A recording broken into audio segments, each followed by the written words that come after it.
Sagot tayo. Ito po, binanata na ni Auntie Claire si Kiko D. Ng ombudsman dahil ito naman po ay independent body. So, kung ano man po ang natatapos po ng ombudsman at ng DOJ, ay yan naman po ay kanilang mandato. At sa ating pagkakaalam ay ito ay pasimula lamang dahil kinukumpleto pa ang mga dokumento. Meron nga supplemental complaint. Yes. At nadinig ko kanina yung sinabi ni Aquino D, na kumbaga wag nang magsalita ang Pangulo or parang gano'n yung dating. Tigilan na lang daw po yung speech niya. Ano daw yon? Paigsiin na lang daw yung speech kasi wala naman daw pong nagawa ang gobyerno the past year. Oo, ito ay mensahe para kay Kiko Aquino D. Ang mensahe po ng Pangulo Sona para sa taong bayan, hindi lang para sa kanya. Kung sa tingin niya po ay walang nagawa ang Pangulo, siguro mas maganda po, halungkatin niya po lahat ng mga dokumento, lahat ng mga proyekto na nagawa ng Pangulo. Kanina lamang po, nadig natin mismo si Mayor Leni Robredo at siya po ang nagsasabi na marami pong nagawa ang gobyerno. So taliwas. Tignan nyo na. Si Kiko D, apo ni Cory, bumabanat na ngayon. Kasi wala na silang paglalagyan eh. Pinupuna na sila ng mga tao. Bakit hindi nyo binabanatan si Marcos? Di ba? Papahiya na po sila eh. Okay. Si Kiko D po nagsalita. Sabi ni Kiko D, sana iklian na lang ng Pangulo yung speech niya. Kasi wala naman siyang sasabihin na accomplishment eh. Ano ang sagot nito ni Auntie Claire? Kiko D, kasi ayaw mong halungkatin. Sinasabi mo wala nagawa. Ayaw mo kasing halungkatin.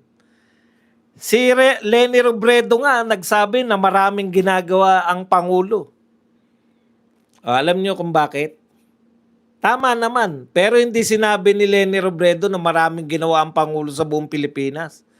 Ang sinabi ni Leni Robredo, maraming ginawa ang Pangulo sa Naga City. Bumaha ang proyekto sa Naga City. Ganyan si BBM eh. Kalaban ba kita dati? Kung mukha kang pera, madali lang kita maging kakampi. Una niyang binigay, 500 million para pampagawa ng kung anuman. Tapos bumabaha ng proyekto sa Naga. Ngayon, ikokot na ni Auntie Claire, di ba? Si Leni Robredo nga, sabi marami nagawa si BBM. Sa Naga. Hindi naman siya presidente ng Naga lang. Ito po. Sa totoo po, ano pagkakaiba ni Tatay Digong at ni Leni ni BBM? Sabi na rin ni Auntie Claire. Sige, ulitin natin 'yon. Ang nagawa ang Pangulo, siguro mas maganda po, halungkatin niya po lahat ng mga dokumento, lahat. 'Di ba? Para mapatunayan na may nagawa ang Pangulo, halungkatin niya yung mga dokumento. Ano po pagkakaiba kay Tatay Digong? Hindi na po natin kailangan maghalungkat ng dokumento. Dahil ang mga proyekto ni Tatay Digong nakikita, nararamdaman, naaamoy. Simple lang, di ba? Sisilex, walang tulay, nagkatulay. Skyway, walang highway sa taas, nagka-highway. Alam niyo po, droga, laganap, tambay, mga durugista nakakalat, nawala yung mga nakakalat na durugista. Yan yung sinasabi natin. Nakikita, nararamdaman, tumahimik. Nawala yung mga driver ng taxi, hindi po sila takot nung panahon ni Tatay Digong na bumiyahe kahit saan. Ramdam mo. Hindi po lang sinasabi. Eto, kita nyo po sinasabi ni Auntie Claire. Maghalungkat kasi kayo ng record. Panay record. Kung record ano pinagmamalaki ni John Vic? Napaka baba na ng krimen sa record. Pero sa totoo lang po, mas maganda yung nararamdaman ng tao. Yan yung kay Tatay Digong. Kaya yan yung laging sinasabi nito ni Auntie Claire. Halongkatin nyo kasi. Hindi kayo naghalongkat eh. Kaya nyo sasabihin na wala. Eto po. Sabi po kasi ni Baste, nagre-react ngayon si Auntie Claire. Panay-reaction lang si Auntie Claire. Sabi ni Baste, ang priority kasi ng gobyerno natin, dapat ang pina-priority niya yung malawak na pagnanakaw sa flood control kasi trilyon po ang pera ng taong bayan dyan. Flood control pa lang yan.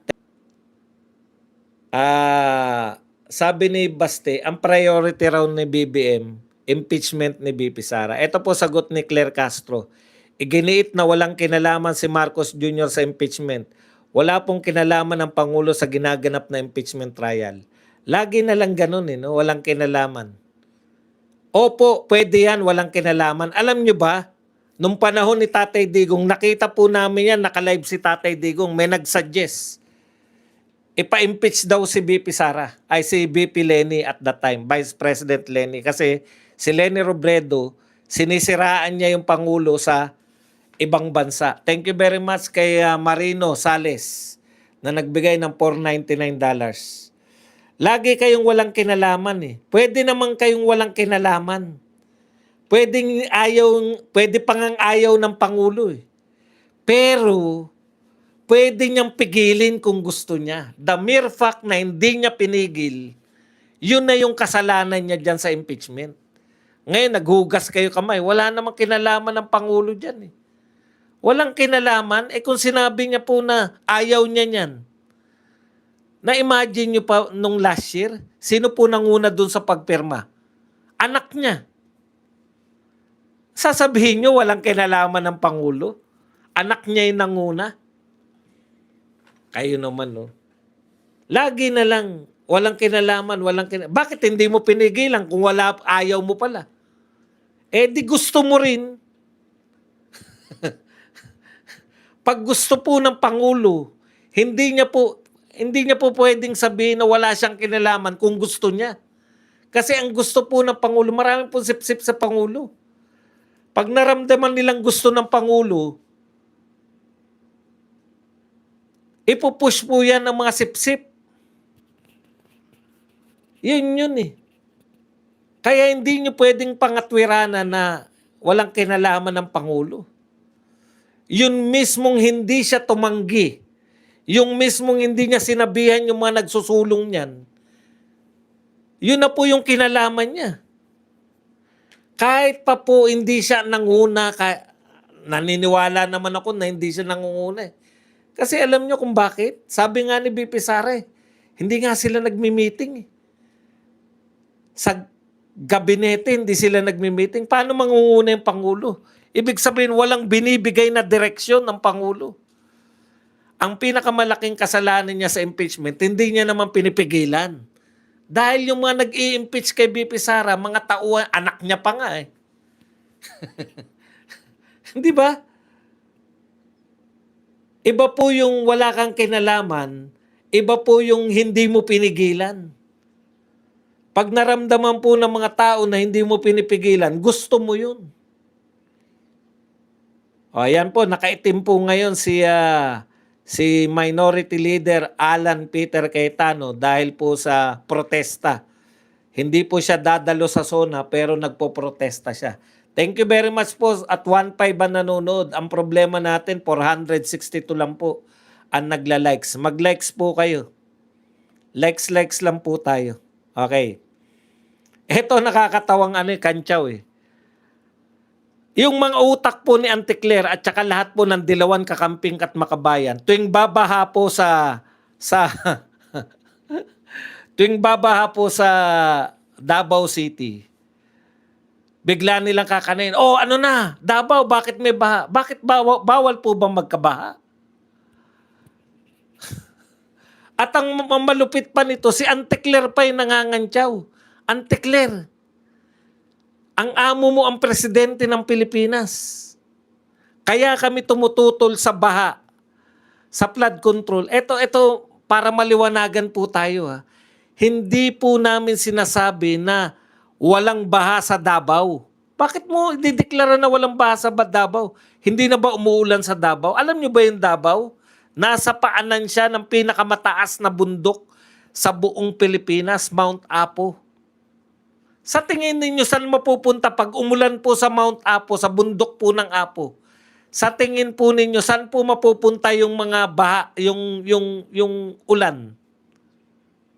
Saan po napupunta sa tingin nyo? Sa baba. Ang nasa baba po, di ba? Davao City. Hindi po sinasabi ng mga taga Davao na walang baha sa kanila. Saan po na kayo nakakita ng ganyan? Ang sinasabi nila, hindi po nagtatagal yung baha. Normal po yan pag umulan. Dati na bang binabaha sa Davao? Hindi ko po alam dahil hindi naman ako taga Davao eh. Pero ang layo po niyan, Auntie Claire. Ikaw pa mangangantyaw sa Davao? Bakit may baha? Kasi may pondo raw. Hindi po yung pondo ni Pulong na sinasabi ninyo, hindi po yan flood control. Yung pondo po ni Pulong, panahon po ng Tatay Digong yan. Kailan po ba nagkaroon ng malalaking pondo sa flood control? Panahon ni Marcos. Huwag po tayong magbubulahan dito. Panahon ni Bongbong Marcos, nagkaroon ng malalaking budget sa flood control. Halos wala na pong pondo. Hindi na po napupondohan dahil kaaway yung mga Duterte. Bakit po maglalagay ng malalaking budget ng flood control sa Davao? Yung sinasabi pong budget ng DPWH, nakita nyo sana kung gaano kalalaki yung paggawain sa Davao. Ang Davao City po, yung buong Metro Manila, pasok po yan sa Davao City. Yung buong Metro Manila, Quezon City, Maynila, Makati, lahat ng buong Metro Manila, karampot lang po yan sa area ng Davao. Kakalog-kalog yung Metro Manila pag nilagay mo sa Davao City. Ganun po kalaki. Kumpara nyo po yung infrastructure na budget. Infrastructure project po yung sinasabi nyong budget. Panahon ni BBM halos hindi na nabigay. Kaaway. Huwag niyong binubola yung mga tao. Ang baha sa Davao, hindi po yan baha na nagtatagal. Ang pinoproblema natin, sa ibang lugar, sa buong Pilipinas, nagpatayo ng flood control projects. Marami ghost, marami. Ilan na po nagpunta para mag-imbestiga sa Davao City? ICI, nagpunta doon lahat. Meron po ba kayong nakita? Pati po yung mga magagaling na press. Meron po ba kayong nakitang flood ghost project sa Davao kahit hindi po flood control? Hindi lang nga flood control yung tinitignan nila sa Davao, pati nga po yung mga gagamba, naghanap na po ng mga gagamba, yung mga tao ron. Wala pa rin nakita. Tapos sasabihin nyo, bumaha sa Davao. Ano ngayon kung bumaha? Hindi po natin pinoproblema yung baha kung bumabaha ba sa isang lugar. Hindi po natin kayang pigilan yan. Ang pinoproblema natin, nagbigay pa, napaka-normal po sa Pilipinas na bahain tayo. Ang problema natin, gumastos na tayo ng ang laki-laki. Pero binabaha pa rin.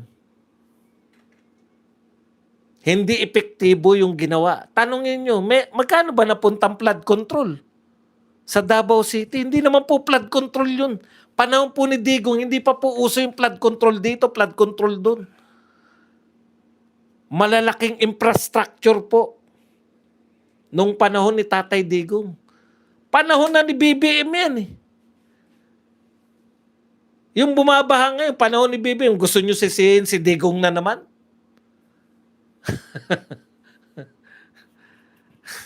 Porket Davao, may kasalanan. Ano kasalanan ng mga tao sa Davao? Magkano, ilang daang bilyon ba nilagay niyong pondo sa Davao?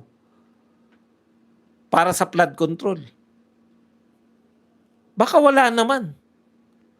Alam niyo po ba kung magkano po, kare-research ko lang, magkano yung naging budget ng panahon ni Tatay Digong? Yung buong 6 na panahon na Tatay Digong, 1 billion lang po yung budget sa buong Davao City ng flood control. Maraming proyekto po sa Davao City. Yung pong kanilang malalaking highway, yung pong binutas nila yung mga bundok doon para daanan po maging ewan ko kung natuloy kung ano na yun, kung tapos na yun.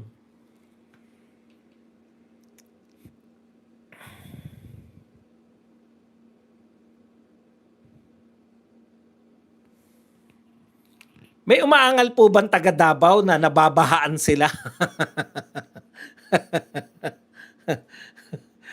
Ang problema po sa flood control, sa totoo lang, ghost project. Tinatangay po yung mga flood control na pinatayo ninyo. Kaya po naghahanap yung taong bayan anong ginawa nyo sa pera.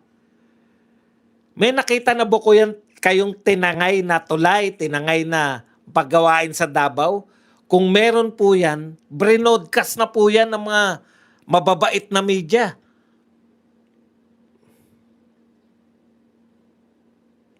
At saka ikaw ang nangangantsaw, Claire. Amo, kayo may problema sa flood control program eh. Tapos pag bumaha, ikaw nangangantsaw. Budgetan nyo ng flood control yung Davao City. Magbigay kayo ng bilyon. Daan-daang bilyon katulad ng binibigay nyo sa ibang lugar. Ewan ko kung magkaroon pa ng baha dyan. Okay.